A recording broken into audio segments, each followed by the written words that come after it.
दोस्तों, आज हम आपको डॉक्टर एपीजे अब्दुल कलाम, जो भारत के पूर्व राष्ट्रपति भी रह चुके हैं और जिनका पूरा नाम अबुल पकीर जैनुलाब्दीन अब्दुल कलाम है, वह भारत के महान वैज्ञानिक और राजनीतिज्ञ थे।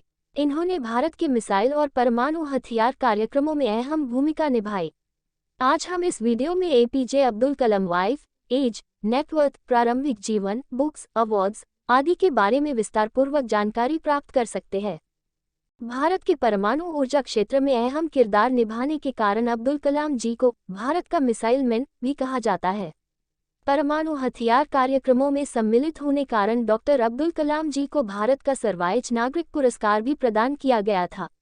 हालांकि अब वो हमारे बीच नहीं है, लेकिन भारत देश उनके द्वारा किए गए कामों, योगदान और राष्ट्रपति के रूप में उनके कार्यकाल को हमेशा याद रखेगा। डॉक्टर एपीजे अब्दुल कलाम प्रारंभिक जीवन। अब्दुल कलाम जी का जन्म तमिलनाडु में रामेश्वरम के तमिल मुस्लिम परिवार में 15 अक्टूबर 1931 को हुआ था। इनके पिता का नाम जैनुलाब्दीन था, जो पेशे से नावों को किराए पर देने और बेचने का काम करते थे। कलाम जी के पिता अनपढ़ थे, पर उनके विचार आम सोच से कहीं ऊपर थी। वह उच्च विचारों के धनी व्यक्ति थे और अपनी सभी बच्चों को उच्च शिक्षा देना चाहते थे। इनकी माता का नाम असी। अब्दुल कलाम कुल 5 भाई बहन थे, जिसमें 3 बड़े भाई और 1 बड़ी बहन थी। जब अब्दुल कलाम का जन्म हुआ तब इनका परिवार गरीबी से जूझ रहा था। परिवार की मदद करने के लिए डॉक्टर एपीजे अब्दुल कलाम ने छोटी सी उम्र में ही अखबार बेचने का काम शुरू कर दिया था। स्कूल के दिनों में वह पढ़ाई में सामान्य थे, परंतु नई चीज़ों को सीखने के लिए हमेशा तत्पर रहते थे। चीज़ों को सीखने के लिए वह हमेशा तैयार रहते थे और घंटों पढ़ाई किया करते थे। गणित विषय इनका मुख्य और रुचि वाला विषय था। डॉक्टर एपीजे अब्दुल कलाम जी की प्रारंभिक शिक्षा Schwartz higher secondary school Ramanathapuram, Tamil Nadu से मैट्रिक की शिक्षा प्राप्त की। स्कूल के दिनों में वह अपने एक शिक्षक से बहुत ज़्यादा प्रभावित थे, जिनका नाम यादुरा सोलोमन था। उनके शिक्षक का मानना यह था कि ख्वाहिश, उम्मीद और यकीन को हमेशा अपने जीवन में रखना चाहिए।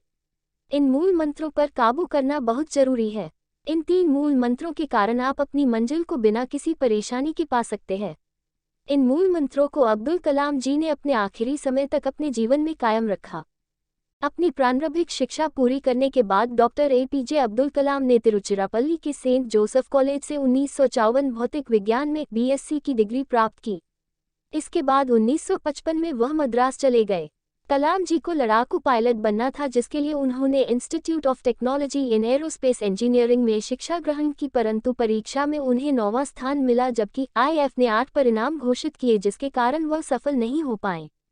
स्नातक की पढ़ाई पूरी करने के बाद डॉक्टर एपीजे अब्दुल कलाम एक प्रोजेक्ट पर काम करने लगे थे और प्रोजेक्ट इंचार्ज ने रॉकेट के मॉडल मात्र 3 दिन में पूरा करने का समय दिया था और साथ में ये भी कहा था कि अगर यह मॉडल न बन पाया तो उनकी स्कॉलरशिप रद्द हो जाएंगी। फिर क्या था? अब्दुल कलाम जी ने न रात देखी, न ही दिन देखा, न भूख देखी, न ही प्यास देखी। मात्र 24 घंटे में अपने लक्ष्य को पूरा किया और रॉकेट का मॉडल तैयार कर दिया। प्रोजेक्ट इंचार्ज को विश्वास नहीं हुआ कि यह मॉडल इतनी जल्दी पूरा हो जाएगा। उस मॉडल को देखकर प्रोजेक्ट इंचार्ज भी आश्चर्यचकित हो गए थे। इस प्रकार डॉक्टर एपीजे अब्दुल कलाम ने अपने जीवन की कई चुनौतियों का डटकर सामना किया।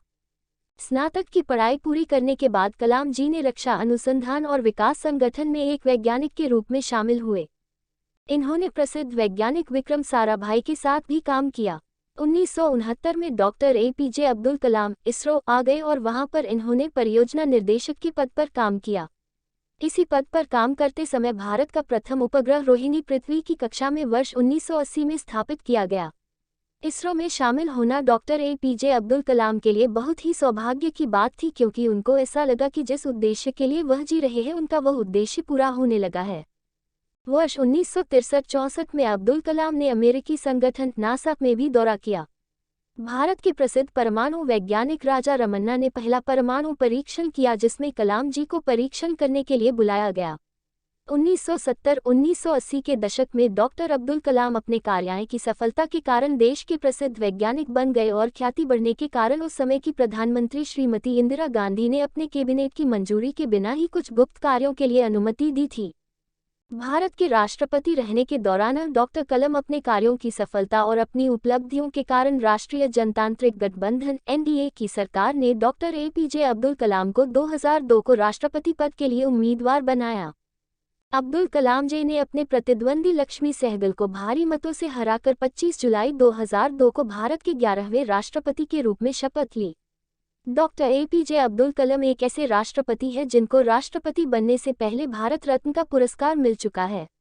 अब्दुल कलाम से पहले 2 और राष्ट्रपति डॉक्टर जाकिर हुसैन। राष्ट्रपति के दायित्व से मुक्ति होने के बाद डॉक्टर कलाम ने कई शैक्षणिक संस्थानों में मान फेलो व एक विजिटर प्रोफेसर बन गए थे।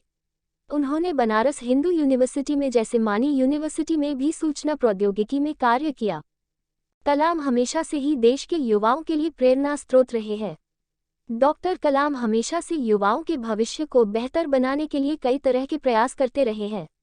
अब्दुल कलाम का उद्देश्य ये था कि वह भारत से भ्रष्टाचार को हटा दें। देश के युवाओं ने उनकी लोकप्रियता को देखकर डॉक्टर अब्दुल कलाम को 2 बार MTV youth icon of the year award से नवाजा था। डॉक्टर अब्दुल कलाम ने अपने विचारों को अपनी 4 किताबों में भी डाला है, जिनके नाम इस प्रकार है: India 2020, a vision for the new millennium, my journey, ignited minds unleashing the power within India. इन पुस्तकों को विदेशी भाषाओं और भारत की कई अन्य भाषाओं में अनुवाद किया जा चुका है। 27 जुलाई 2015 को डॉक्टर कलाम 84 साल के उम्र में भारतीय प्रबंधन संस्थान IIM शिलोंग में रहने योग्य ग्रह पर अपना विचार व्यक्त कर रहे थे जब उन्हें कार्डियक अटैक हुआ और वो वहीं बेहोश हो गए। लगभग शाम को 6:30 बजे उन्हें बेथानी अस्पताल में ICU में ले जाया गया, जहां 2 घंटे के बाद उनकी मृत्यु हो गई। 30 जुलाई 2015 को उनके पैतृक गांव रामेश्वरम के पास उनका अंतिम संस्कार हुआ।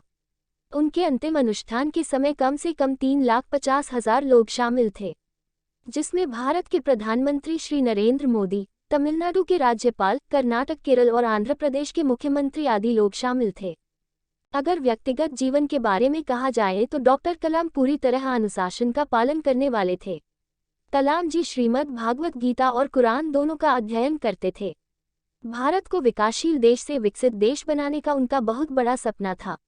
बच्चों और युवाओं के कलाम जी हमेशा से ही प्रेरणा स्रोत रहेंगे। इस प्रकार आज हमने डॉक्टर एपीजे अब्दुल कलाम के आत्मजीवन के बारे में बताया। आशा करते हैं आपको डॉक्टर अब्दुल कलाम बायोग्राफी पसंद आई होगी और आप इसको अपने दोस्तों से शेयर करेंगे।